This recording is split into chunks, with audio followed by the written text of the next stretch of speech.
신약성경 117면 누가복음 13장 1절에서 9절까지의 말씀을 찾으셨으면 교독하겠습니다. 그때 마침 두어 사람이 와서 빌라도가 어떤 갈릴리 사람들의 피를 그들의 제물에 섞은 일로 예수께 아뢰니 2절 대답하여 이르시되 너희는 이 갈릴리 사람들이 이같이 해 받음으로 다른 모든 갈릴리 사람보다 죄가 더 있는 줄 아느냐? 너희에게 이르노니 아니라 너희도 만일 회개하지 아니하면 다 이와 같이 망하리라. 4절 또 실로암에서 망대가 무너져 치어 죽은 18사람이 예루살렘에 거한 다른 모든 사람보다 죄가 더 있는 줄 아느냐? 너희에게 이르노니 아니라 너희도 만일 회개하지 아니하면 이와 같이 망하리라.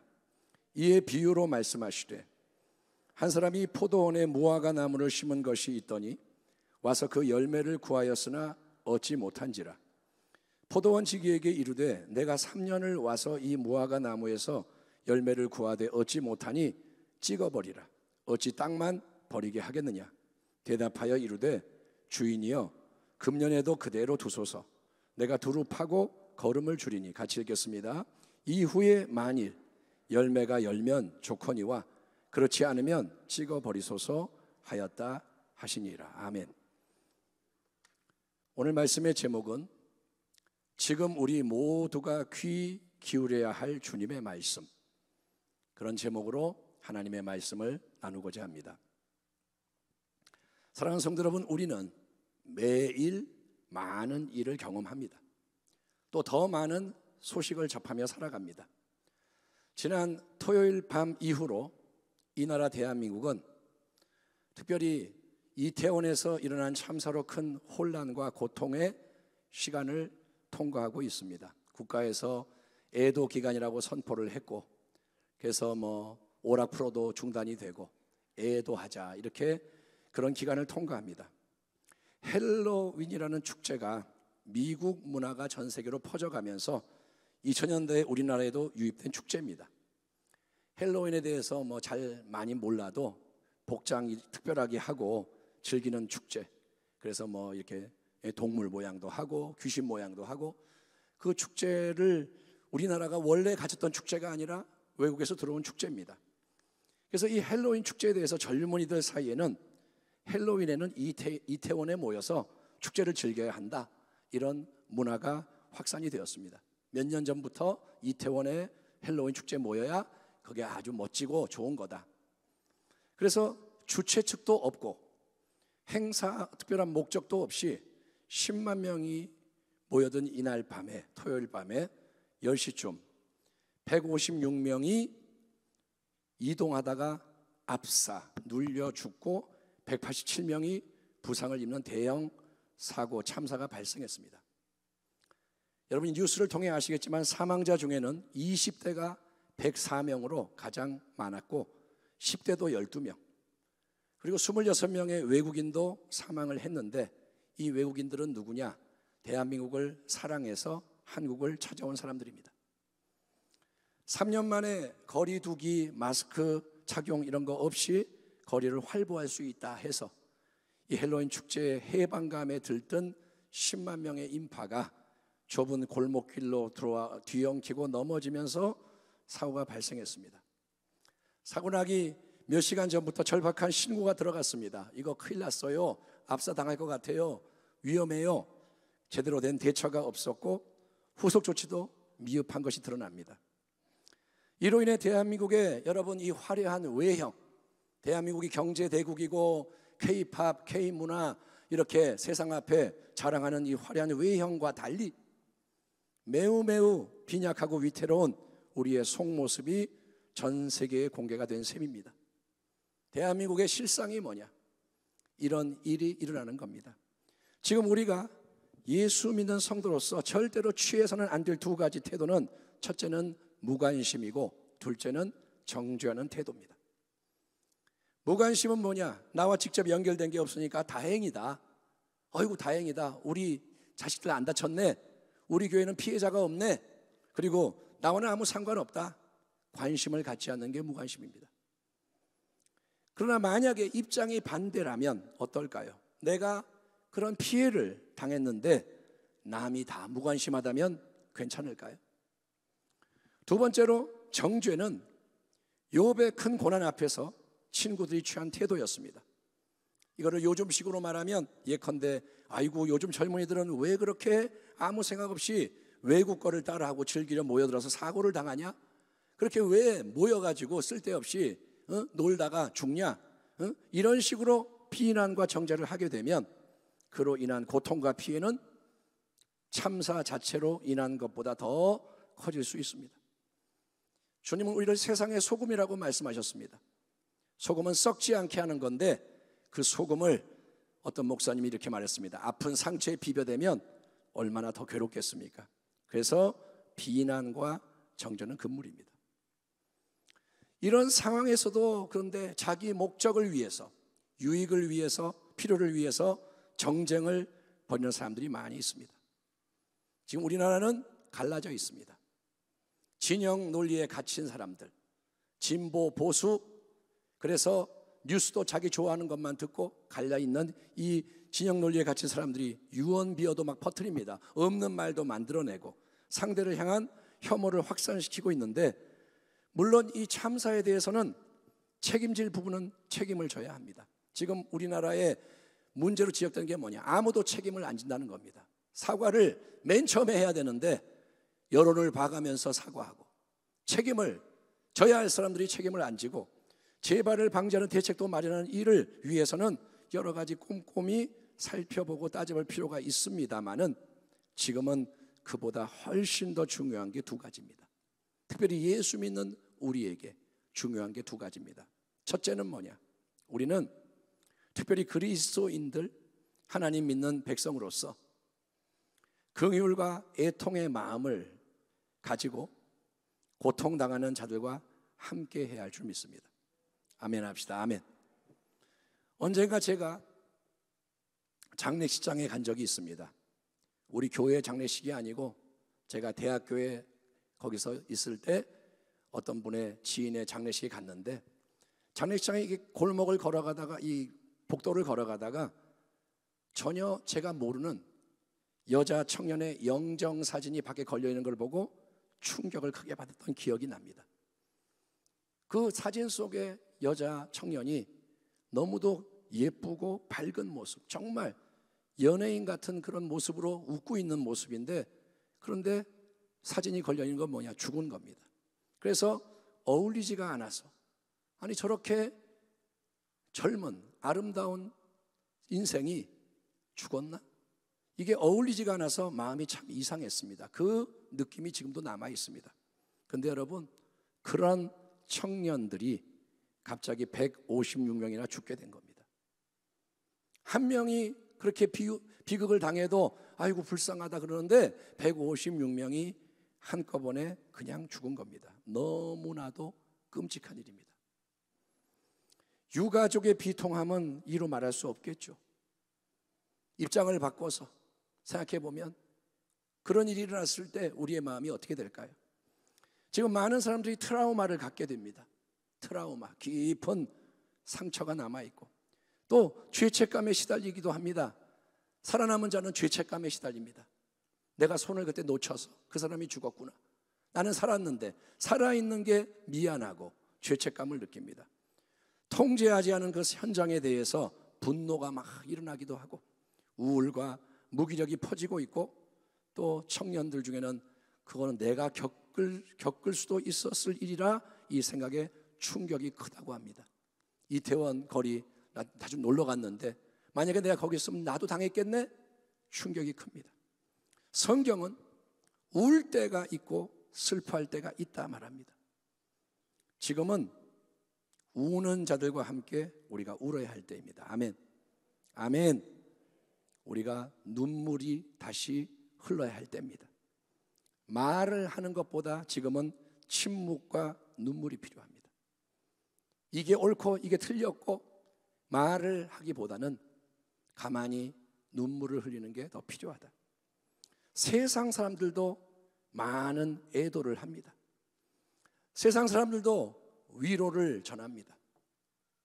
예수를 안 믿는 자들도 그 현장에 가서 꽃을 놓기도 하고 위로하는데, 우리도 나라와 민족의 고통에 동참을 해야 하고, 특별히 우리는 하나님의 위로와 하나님의 치유가 임하도록 기도를 해야 할 줄 믿습니다. 아멘. 귀한 생명을 잃은 유족을 위해서 우리가 기도하고, 부상자들 치유될 수 있도록 일상으로 잘 돌아오도록 우리가 기도해야 되고, 또 하나님이 주시는 마음을 가지고 기도해야 할 많은 것들을 기도해야 할 줄 믿습니다. 아멘. 우리가 기도를 해야 됩니다. 많은 것을 기도해야 됩니다. 지금은 고통당하는 자들을 기억하고 우리가 기도를 해야 됩니다. 그리고 두 번째, 지금 우리는 무엇보다도 회개하는 자리로 나가야 합니다. 아멘 합시다. 아멘. 오늘 우리는 누가복음 13장의 말씀을 보았습니다. 평소에 잘 설교하지 않는 내용입니다. 이 누가복음 13장에 예수님의 말씀이 굉장히 준엄한 말씀으로 우리에게 다가옵니다.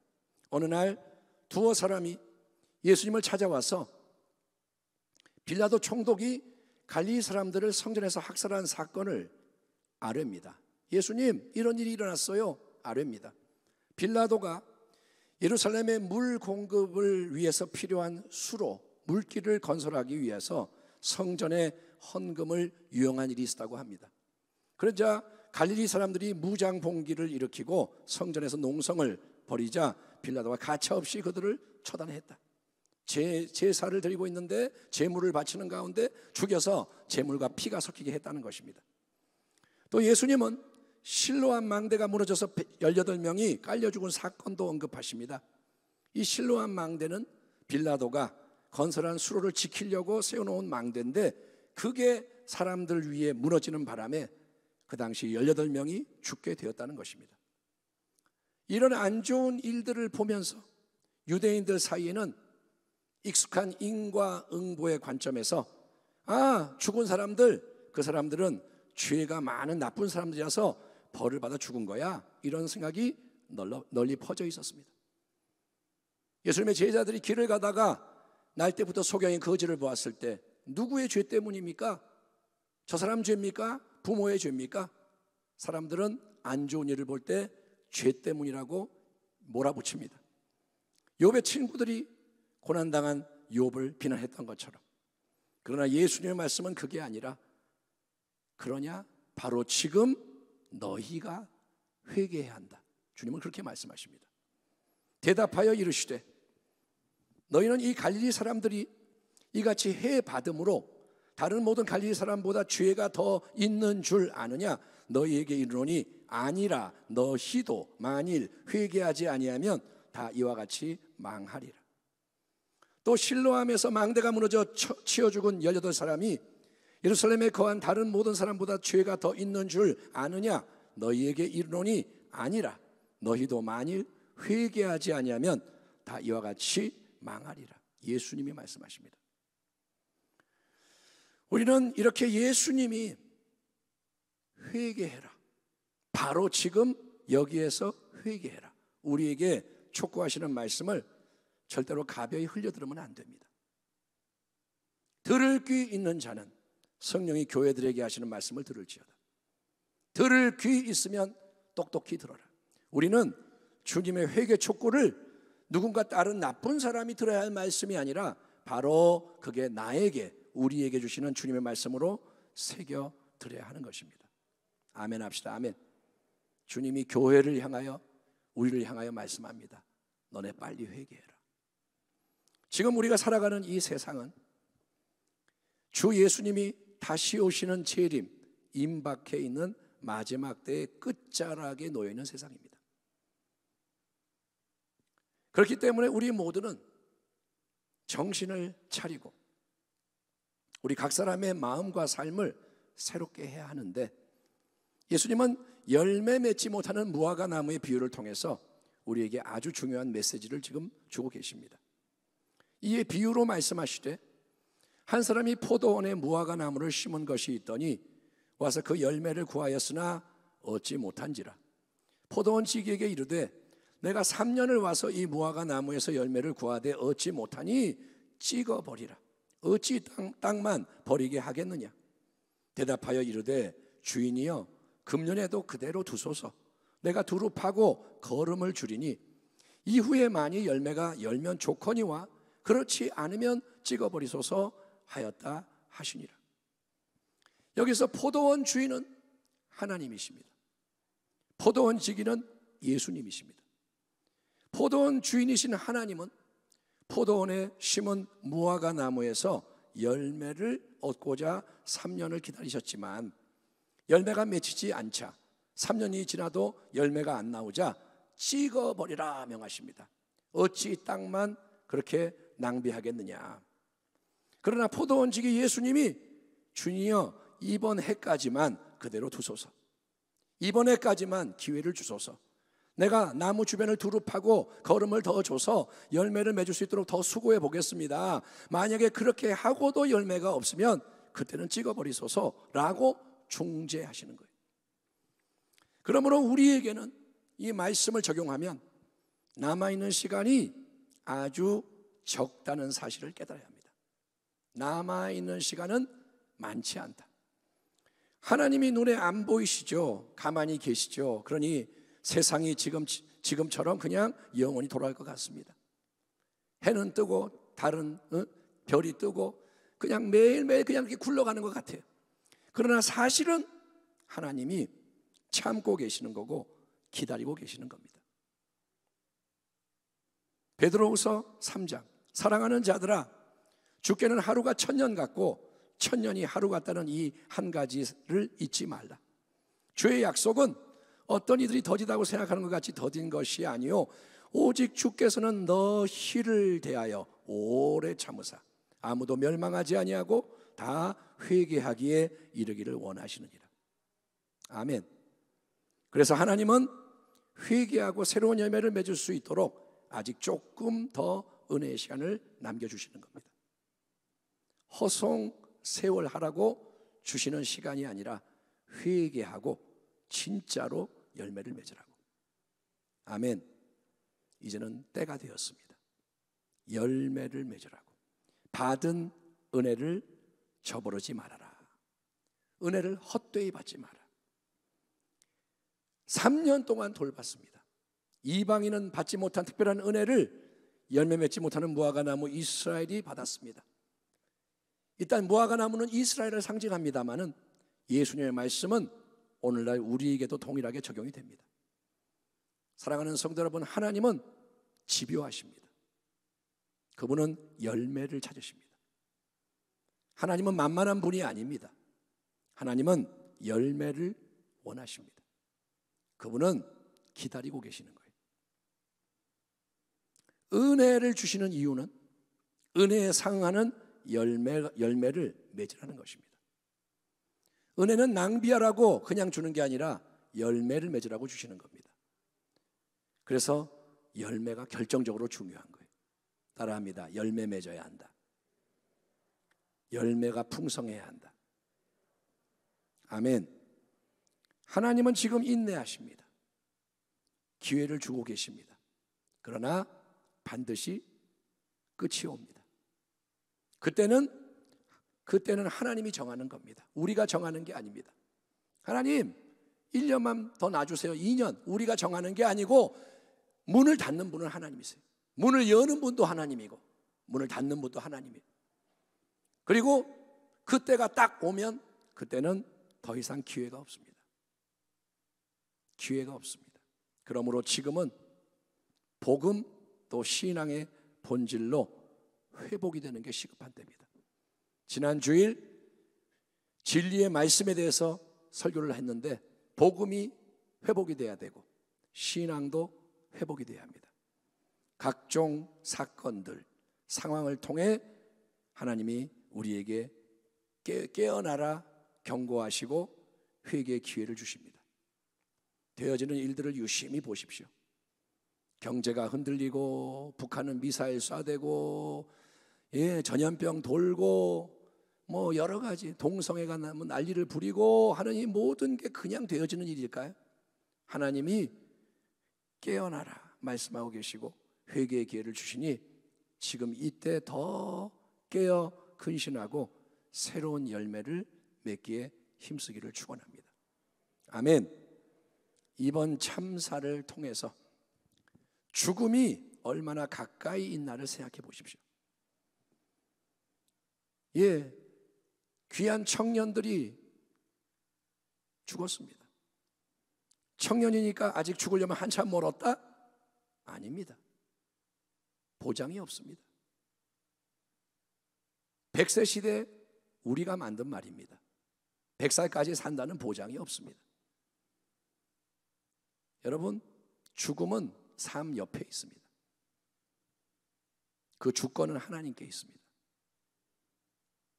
인생은 내 것이 아닙니다. 주님의 것입니다. 청년들, 내가 오래오래 산다고 그렇게 자신만만하지 마십시오.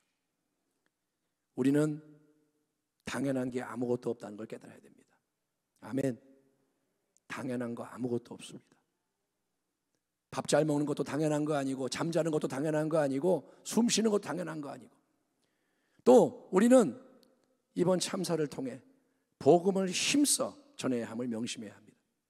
왜냐하면 살아있는 동안에만 복음을 들을 수 있고 믿을 수 있기 때문입니다. 이번에 그렇게 참사를 당한 사람 중에 예수 안 믿는 사람이 몇 명일까요? 잘 모르겠지만 예수 안 믿고 죽은 사람이 많겠죠. 복음은 살아있을 때 들어야 되고 살아있을 때 여러분 믿어야 하는 것입니다. 그러니 기회를 얻든지 못 얻든지 더욱더 복음을 전해야 할 줄 믿습니다. 악한 세상의 풍조 대신에 새로운 문화가 퍼지게 해야 합니다. 헬로윈 그 축제에 10만 명이 모입니다. 그런데 교회에는 청년들이 안 모입니다. 여러분, 거룩함이 퍼져나가야 할 줄 믿습니다. 이 땅이 갈아엎어져야 합니다. 새 역사가 일어나야 합니다. 특별히 다음 세대를 우리 마음에 품고 하나님의 긍휼을 구해야 합니다. 우리의 다음 세대 자녀들, 청년들, 젊은 부부들 세상의 포로가 되지 않도록, 아멘.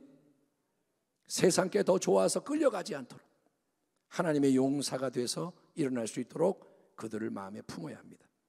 그리고 우리는 이런 일이 반복되지 않도록 진짜 변화가 일어나도록 하나님 앞에 나아가야 합니다. 분노, 갈등, 대립 이런 게 사라지도록.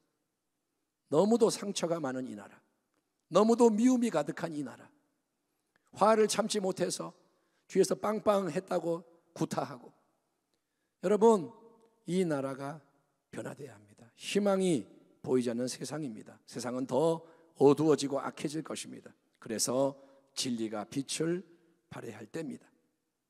사람의 힘으로는 그러나 할 수 없습니다. 서로 책임을 따지지만 사람이 나라를 살릴 수 없습니다.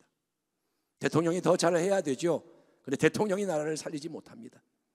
그 어떤 인물이 내가 할 수 있다 말하지만 이 나라를 책임질 수 없습니다. 대한민국의 이 복합적인 위기, 경제의 위기, 안보의 위기, 사회 갈등과 분열의 위기, 총체적인 난국, 우리 대한민국은 기반이 약합니다. 대한민국 자랑할 거 없습니다. 하나님이 복을 주신 것이지 우리가 잘나서 이렇게 사는 게 아니라는 겁니다. 오직 하나님이 역사하셔야 합니다. 아멘. 하나님이 능력으로 움직이셔야 돼요. 그 시작은 뭐냐? 회개하며 주의 얼굴을 더 힘써 구하는 것입니다. 역대하 7장 14절의 말씀이 이 시대를 향한 주님의 말씀입니다. 내 이름으로 일컫는 내 백성이, 바로 저와 여러분이 그들의 악한 길에서 떠나 스스로 낮추고 기도하여 내 얼굴을 찾으면 내가 하늘에서 듣고 그들의 죄를 사하고 그들의 땅을 고칠지라. 아멘. 아멘. 사랑하는 성도 여러분, 하나님이 고치셔야 합니다. 하나님이 땅을 고치셔야 돼요. 하나님이 죄를 사하셔야 돼요. 그러려면 우리가 주의 얼굴을 구해야 합니다. 각자의 개인의 삶에 숨어있는 죄들도 끄집어내야 합니다. 교회 다니니까 거룩한가요? 아니요.